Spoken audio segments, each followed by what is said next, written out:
Ibrani pasal 4. Hari perhentian yang disediakan Allah.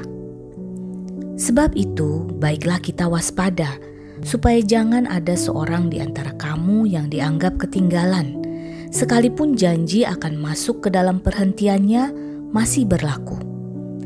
Karena kepada kita diberitakan juga kabar kesukaan, sama seperti kepada mereka, tetapi firman pemberitaan itu tidak berguna bagi mereka, karena tidak bertumbuh bersama-sama oleh iman dengan mereka yang mendengarnya. Sebab kita yang beriman akan masuk ke tempat perhentian seperti yang ia katakan.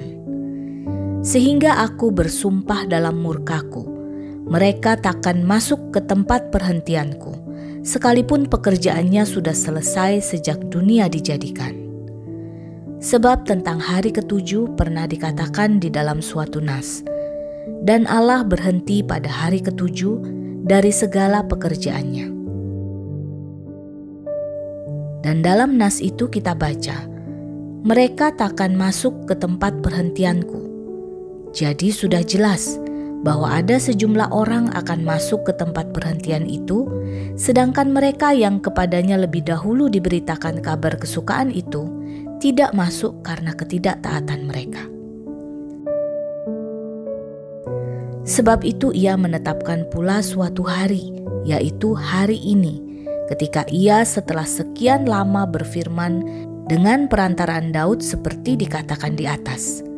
Pada hari ini, jika kamu mendengar suaranya, janganlah keraskan hatimu. Sebab andai kata Yosua telah membawa mereka masuk ke tempat perhentian, pasti Allah tidak akan berkata-kata kemudian tentang suatu hari lain. Jadi masih tersedia suatu hari perhentian, hari ketujuh bagi umat Allah. Sebab barang siapa telah masuk ke tempat perhentiannya, ia sendiri telah berhenti dari segala pekerjaannya, sama seperti Allah berhenti dari pekerjaannya. Karena itu baiklah kita berusaha untuk masuk ke dalam perhentian itu, supaya jangan seorang pun jatuh karena mengikuti contoh ketidaktaatan itu juga. Sebab firman Allah hidup dan kuat dan lebih tajam daripada pedang bermata dua manapun. Ia menusuk amat dalam sampai memisahkan jiwa dan roh, sendi-sendi dan sumsum. Ia sanggup membedakan pertimbangan dan pikiran hati kita. Dan tidak ada suatu makhluk pun yang tersembunyi di hadapannya, sebab segala sesuatu telanjang dan terbuka di depan mata Dia, yang kepadanya kita harus memberikan pertanggungan jawab. Yesus sebagai imam besar.